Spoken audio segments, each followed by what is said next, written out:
Hello नमस्कार and welcome to geography. हम लोग मानव भूगोल पढ़ रहे थे। मानव भूगोल में निश्चयवाद या डिटर्मिनिज्म या पर्यावरणीय निश्चयवाद या एनवायरमेंटल डिटर्मिनिज्म का अध्ययन कर रहे थे। उसी के पार्ट 2 में आप सभी का स्वागत है।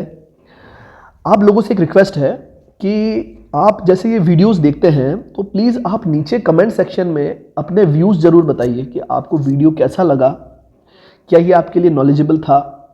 और इस वीडियो के अंदर अगर आपसे कोई क्वेश्चन पूछा जाता है तो आप उसके भी आंसर कमेंट सेक्शन में बताइएगा। इससे हमें लगेगा कि हाँ, बच्चे हमसे जुड़े हुए हैं। तो स्टार्ट करते हैं निश्चयवाद को, पर्यावरणीय निश्चयवाद को। एक बात और आप सभी के लिए कि मानव भूगोल को अब तक अधिकांश विद्यार्थी छोड़ते हुए आए हैं, स्किप करके आए हैं। और अधिकांशतः विद्यार्थी राजस्थान का भूगोल, भारत का भूगोल और भौतिक भूगोल पर विशेष रूप से ध्यान देते हैं। मैं आपको बता दूं, बड़े बड़े एग्ज़ाम्स का ट्रेंड चेंज हो रहा है। जो एग्ज़ाम सब्जेक्ट ओरिएंटेड हैं, मानव भूगोल ज्योग्राफी में डोमिनेंट रहेगा आने वाले समय में। आप मानव भूगोल को बहुत अच्छे से पढ़ें, आपको सभी अच्छे से पढ़ना है, लेकिन आपको किसी भी विषय को स्किप नहीं करना है। तो हम लोग स्टार्ट करते हैं डिटर्मिनिज्म से। तो अभी तक हमने क्या देखा? अभी तक हमने प्राचीन काल को देखा। प्राचीन काल का मतलब है यूनानी, रोमन और अरब भूगोलवेत्ता क्या सोचते थे मानव के बारे में, क्या सोचते थे उसके पर्यावरण के बारे में। अब हम लोग एक इंटरचेंज आता है, क्योंकि जैसे ही अरब भूगोलवेत्ताओं का काल समाप्त होता है, एक अंधकार युग आ जाता है जिसमें किसी भी प्रकार का कोई सिद्धांत नहीं आया, कोई विचारधारा नहीं आई, कोई डेवलपमेंट नहीं हुआ। उसके बाद पुनर्जागरण होता है। इमैनुअल कांट जैसे विद्वान आते हैं। इमैनुअल कांट जब आएंगे तो हमें ये उम्मीद करनी चाहिए कि वो मानव का भी ध्यान रखेंगे। मतलब वो ये सोचेंगे कि नहीं नहीं नहीं, पर्यावरण नहीं, मानव भी बराबर डोमिनेंट नहीं। लेकिन वो ऐसा नहीं कह रहे हैं। उन्होंने एक एग्जाम्पल दिया। वो कहते हैं कि न्यू हॉलैंड, मतलब जो पूर्वी द्वीप समूह है, वहाँ के निवासियों की आंखें आधी बंद रहती है। आपने देखा है ना, नेपाली लोग हो गए, चाइनीज़ लोग हो गए, या जापानीज़ लोग हो गए, या हमारे भारत के नॉर्थ ईस्टर्न जो स्टेट्स के जो है लोग, उनकी आंखें थोड़ी बंद रहती है। तो ये कहते हैं कि पूर्वी द्वीप समूह के जो निवासी हैं उनकी आंखें आधी बंद रहती है और वो अपना सर भी थोड़ा पीछे झुकाए हुए रहते हैं। क्यों रहते हैं? क्योंकि वहाँ पर असंख्य मक्खियाँ होती है, मक्खी और मच्छर होते हैं जो वातावरण में रहते हैं, वायु में रहते हैं। तो अगर आप अपनी आंखों के पटल को पूरा खोलेंगे तो कहीं ना कहीं चांस है कि वो आपकी आंखों में चले जाए। तो धीरे धीरे धीरे धीरे धीरे धीरे वहाँ की बॉडी ऐसी अनुकूलित हो गई है कि आंखें ही इतनी धीरे धीरे। तो ये कहना चाह रहे हैं इमैनुअल कांट कि कैसे पर्यावरण मानव की शारीरिक संरचना को भी बदल रहा है, कैसे वहाँ का जो एनवायरनमेंट है ये वहाँ के मानव की जो बॉडी है उसे अनुकूलित कर लेती है और मानव की बॉडी वैसी हो जाती है। फिर कांट इसके बाद के अध्ययन में दृढ़तापूर्वक क्या कहते हैं कि उष्ण जो प्रदेश है वहाँ के जो निवासी हैं वो अपवाद स्वरूप सुस्त और कायर होते हैं। कायरता अंधविश्वास को जन्म देती है और राजाओं द्वारा शासित देशों में दास प्रथा को बढ़ावा देती है। जैसे वो ये कह रहे हैं कि जो उष्ण प्रदेश के लोग हैं वो एक तो आलसी हैं और कायर हैं। आप देखिएगा, जब तक मनुष्य अपने बॉडी का उपयोग नहीं करेगा ज़्यादा से ज़्यादा, उसकी बॉडी जब तक डेवलप नहीं होगी, उसमें वो आत्मविश्वास नहीं आ सकता है कि वो किसी भी चीज़ का सामना कर सके। तो जब वो सामना नहीं कर सकेगा तो उसे किसी ना किसी पर आश्रित रहना पड़ेगा। तो कहीं ना कहीं किसी राजा के नीचे आश्रित रहते हैं और कहीं ना कहीं दास प्रथा जन्म लेती है, ऐसा इमैनुअल कांट कहते हैं। मतलब वहाँ का पर्यावरण कैसे इन सब चीज़ों को, कल्चर को, जैसे वहाँ की प्रशासनिक व्यवस्था को, राजा, दास और इन सब चीज़ों को डेवलप कर रहा है, ये बताने का प्रयास किया जा रहा है। जलवायु के प्रभाव की भी उसकी परिकल्पना के समर्थन में उन्होंने ये स्पष्ट किया कि पशु और मानव जब एक से दूसरे देश में प्रवास करते हैं तो वो धीरे धीरे वहाँ के पर्यावरण से प्रभावित होते हैं। उदाहरण के लिए ये कहते हैं, जब भूरी गिलहरियों को साइबेरिया में जब उन्हें हम लोगों ने प्रवास करवाया तो वहाँ पर पहुँचते ही धीरे धीरे धीरे धीरे धीरे अनुकूलन के फलस्वरूप जो नई गिलहरियाँ पैदा हो रही है वो स्लेटी रंग में बदल गई। और जो सफ़ेद गाय है वो शीत ऋतु में और शीत क्षेत्रों में जब उनका प्रवेश कराते हैं, हम लोग प्रवास करवाते हैं, तो धीरे धीरे वो भी भूरेपन में उनका रंग बदल जाता है। मतलब जैसा एनवायरनमेंट होता है उसी के अनुकूलन बॉडी डेवलप हो जाती है। इसका मतलब मानव का या जीवों का अपना कोई अस्तित्व नहीं है। पर्यावरण ने जैसी परिस्थितियाँ दी है आपको उसी प्रकार से अनुकूलन लेना है, ये कहना चाह रहे हैं। इसके आगे हम्बोल्ट आए, रीटल आए और बहुत सारे विद्वान आए जो कि आगे से आगे नियतिवाद को बढ़ाते रहे। नियतिवाद मतलब पर्यावरणवाद को। तो रीटर जो थे, जो 19वीं शताब्दी के आरंभ में आगमनात्मक और जो पर्यावरणीय निश्चयवाद के समर्थक थे, वो क्या कहते हैं कि विभिन्न भौतिक पर्यावरणीय दशाओं में शरीर के भौतिक गठन और स्वास्थ्य में संबंध स्थापित करने का इन्होंने प्रयास किया। वो क्या कहना चाह रहे हैं? वो ये कहना चाह रहे हैं कि भौतिक पर्यावरणीय जो दशाएं हैं और जो बॉडी का जो स्ट्रक्चर है, इनमें कहीं ना कहीं एक बहुत ज़्यादा गहरा संबंध है। जैसा पर्यावरण वैसा स्ट्रक्चर, जैसा पर्यावरण वैसा ही आपकी सेहत। फिर आगे जब हम्बोल्ट की हम लोग बात करते हैं, तो हम्बोल्ट जो कि रीटर का ही समकालीन था, मतलब दोनों के दोनों एक समान टाइम पीरियड में आए थे, उन्होंने स्पष्ट किया कि पर्वतीय प्रदेशों के निवासियों की जीवन शैली मैदानी लोगों के निवासियों की जीवन शैली से भिन्न होती है। हम्बोल्ट के बारे में बता दें कि हम्बोल्ट ने बहुत ज़्यादा क्या बोलते हैं, ट्रैवलिंग किया है उन्होंने, और वास्तविकता में उन्होंने जाकर के देखा है कि कौन से क्षेत्र के मानव किस प्रकार के हैं। तो जब उन्होंने देखा तो उन्होंने ये पाया कि पर्वतीय क्षेत्र के जो निवासी हैं वो शारीरिक रूप से अलग प्रकार के निवासी हैं, जबकि मैदानी प्रदेश के निवासी शारीरिक रूप से भिन्न प्रकार के हैं। फिर हम लोग टाइम पीरियड निकलता है और आगे बढ़ते हैं। न्यूटन आता है। न्यूटन ने अपने निगमनात्मक सिद्धांत दिए। उसके बाद उसी का समर्थन करते हुए चार्ल्स डार्विन आते हैं। ये लैंडमार्क आएगा, इससे इधर अलग और इससे इधर अलग। चार्ल्स डार्विन आते हैं। चार्ल्स डार्विन की एक बुक थी जो मैंने पिछले वीडियो में आपको बताई थी।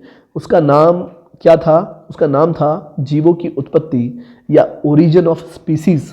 1859 में प्रकाशित पुस्तक थी ये, जिसमें उन्होंने जीवन के विकास को स्पष्ट किया और विकास के सिद्धांतों को प्रतिपादित किया। डार्विन क्या कहते थे? डार्विन कहते थे ये पर्यावरण हमारे सामने अनेकानेक परिस्थितियां लेकर के आएगा, कोई सरल कोई कठिन, और इन परिस्थितियों में जो सर्वाइव कर जाएगा वो जिंदा रहेगा, जो सर्वाइव नहीं करेगा वो धीरे धीरे मर के या लुप्त हो जाएंगे।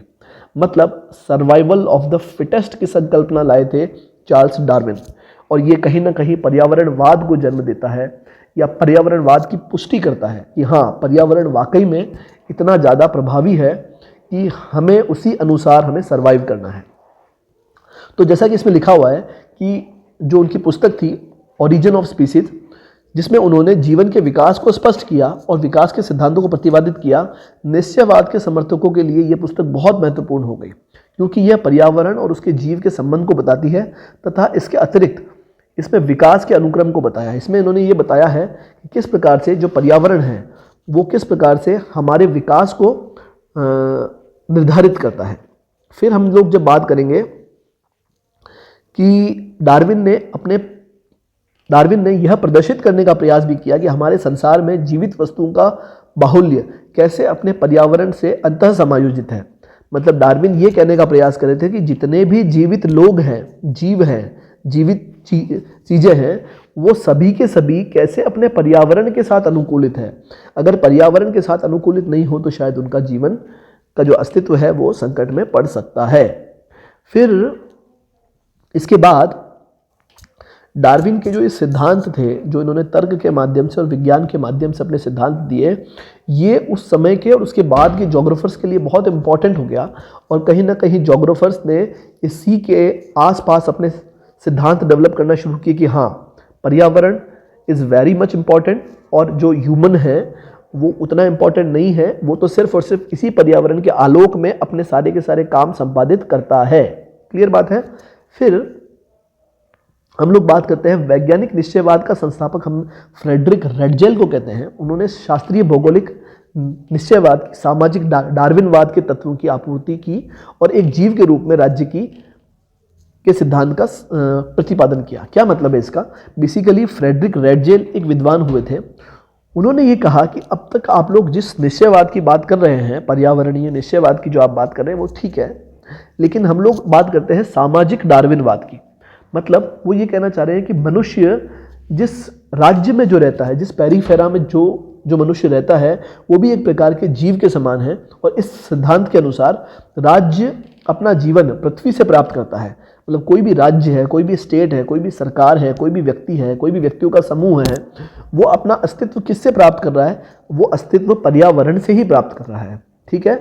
फिर उनका एक बहुत इंपॉर्टेंट वक्तव्य है कि समान दशाएं समान जीवन शैली को जन्म देती है। मतलब क्या हुआ इसका, और इसका पर्यावरणवाद से क्या लेना देना है? मतलब यह है, ये कहते हैं ए क्षेत्र, बी क्षेत्र और सी क्षेत्र।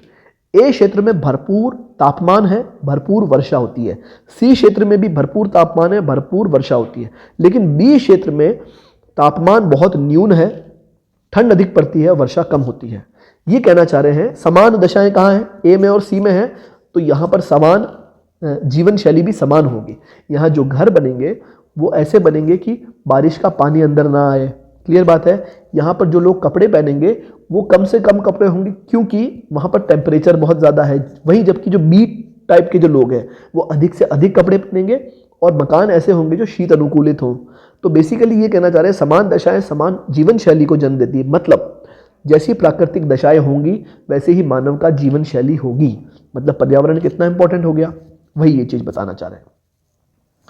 फिर आगे जब हम लोग बात करेंगे कि रेडजेल जो कि डार्विन का अनुयायी था और योग्यतम की उत्तरजीविता के सिद्धांत में विश्वास करता था। मैंने अभी आपको बता दिया क्या होता है सर्वाइवल ऑफ द फिटेस्ट, तथा मानव को उद्विकास के अंतिम उत्पाद के रूप में मानता था।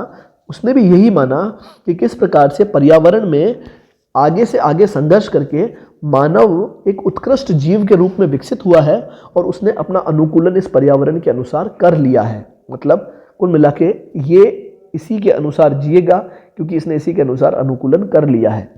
आई बात समझ में? इसके आगे हम लोग बात करेंगे। ये तो हुई 19वीं शताब्दी के बाद। 20वीं शताब्दी के आरंभ में पर्यावरणवाद का विस्तार यूएसए में भी रहा, जहाँ के प्रबल समर्थक कौन कौन रहे? एलन चर्चिल सैम्पल और एल्सवर्थ हंटिंगटन। तो अब हम लोग बात करेंगे कि चर्चिल सैम्पल क्या कहना चाह रही है। ये यूएसए की ज्योग्राफर है।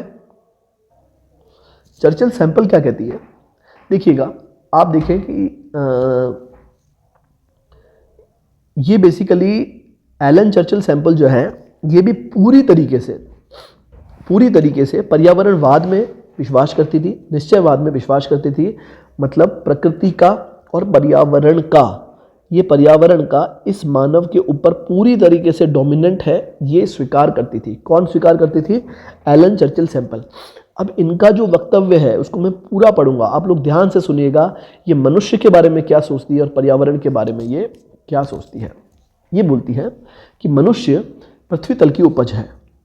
इसका अभिप्राय केवल इतना ही नहीं है कि वह पृथ्वी की संतान है, बल्कि वह उसकी धूल का कण है, किंतु यह भी है कि पृथ्वी ने उसे मातृत्व दिया है, उस मनुष्य का पालन पोषण किया है, उसके लिए कार्य निश्चित किए हैं और उसके विचारों को दिशा दी है, उसके सामने कठिनाइयाँ उत्पन्न की है जिससे उसके शरीर को बल मिला, उसकी बुद्धि को प्रखर किया है, और पृथ्वी ने उसे नौ संचालन अथवा सिंचाई की समस्याएं दी, और साथ ही उस मानव को उन समस्याओं का हल भी बताया। मतलब क्या कहना चाहिए? ये कहना चाहती है कि अलग अलग क्षेत्रों में मानव को पृथ्वी ने अलग अलग प्रकार की समस्याएं दी, और साथ में कहीं ना कहीं उसका हल भी छुपाया, जिस हल को मानव उन समस्याओं से जूझते हुए पाया मानव ने, और अपने आप को अनुकूलित किया। फिर ये बताती हैं, आप यहाँ देखिएगा कि उन्होंने पृथ्वी को उसकी हड्डियों और ऊतकों में, और ये देखिए आत्मा में प्रवेश किया पर्वतों पर चढ़ने के लिए। ये बेसिकली क्या कहना चाह रही है? ये कहना चाह रही है कि जो पर्वतीय लोग होते हैं वहाँ के लोगों के जो पैर हैं, पैरों की जो मांसपेशियाँ हैं वो बहुत ताकतवर होती हैं। तो प्रकृति ने अगर उसे पर्वत जैसे कष्टदायी क्षेत्र दिए हैं तो साथ में उसकी बॉडी को भी वैसा बनाया है कि वो वहाँ रह सके। वहीं जो मैदानी क्षेत्र हैं, अगर मैदानी क्षेत्रों को प्रकृति ने सिंपल बनाया है, आसान बनाया है, तो वहाँ के मानव को पर्वतीय क्षेत्रों के मानव की तुलना में अपेक्षाकृत कमज़ोर बनाया है। मतलब है